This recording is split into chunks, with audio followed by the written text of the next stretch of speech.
उत्तर प्रदेश में चंबल इलाके में एक ऐसा गांव मौजूद है जहां रात होते ही लोग आसमान की तरफ देखना बंद कर देते हैं, क्योंकि वहां आसमान में छिपा है एक शैतान। जैसे ही सूरज ढलता, पूरा गांव मौत के सन्नाटे में डूब जाता।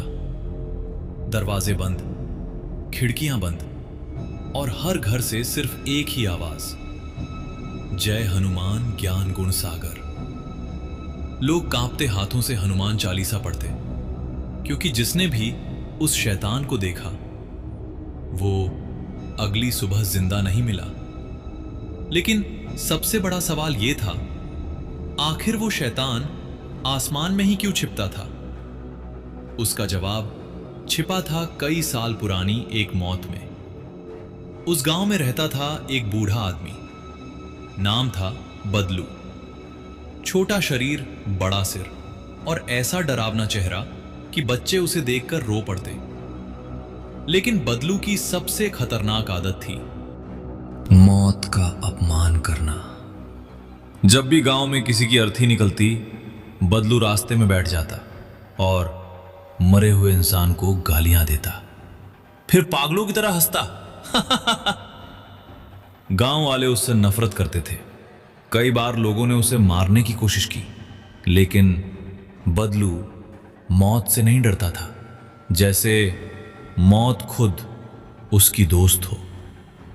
फिर एक रात बदलू मर गया, लेकिन गांव वालों के दिल में इतना गुस्सा था कि किसी ने उसकी लाश को हाथ तक नहीं लगाया। 2 दिन तक उसकी सड़ी हुई लाश गांव के बाहर पड़ी रही। फिर कुछ लोगों ने उसे जलाने के बजाय एक सूखे पेड़ पर लटका दिया। धीरे धीरे गिद्ध, कौवे उसके शरीर को नोच नोच कर खाने लगे। और उसी रात आसमान में पहली बार एक काली परछाई दिखाई दी। लाल चमकती आंखें, लंबे पंजे और हवा में गूंजती एक भयानक हंसी। उस रात गांव में 3 लोगों की मौत हो गई। किसी के शरीर पर पंजों के निशान थे, तो किसी की आंखें बाहर निकली हुई थीं। तभी से लोग कहते हैं कि बदलू मरकर शैतान बन गया और अब वो आसमान में छिपकर अंधेरी रात का इंतजार करता है। आज भी अगर आधी रात को उस गांव के आसमान की तरफ देखो, तो कभी कभी बादलों के बीच 2 लाल आंखें चमकती दिखाई देती हैं।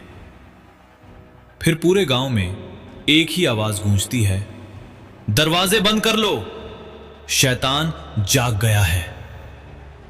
दोस्तों, अगर आपको इस तरह की कहानी पसंद है तो हमारे चैनल को सब्सक्राइब करें, लाइक करें और शेयर करते रहें।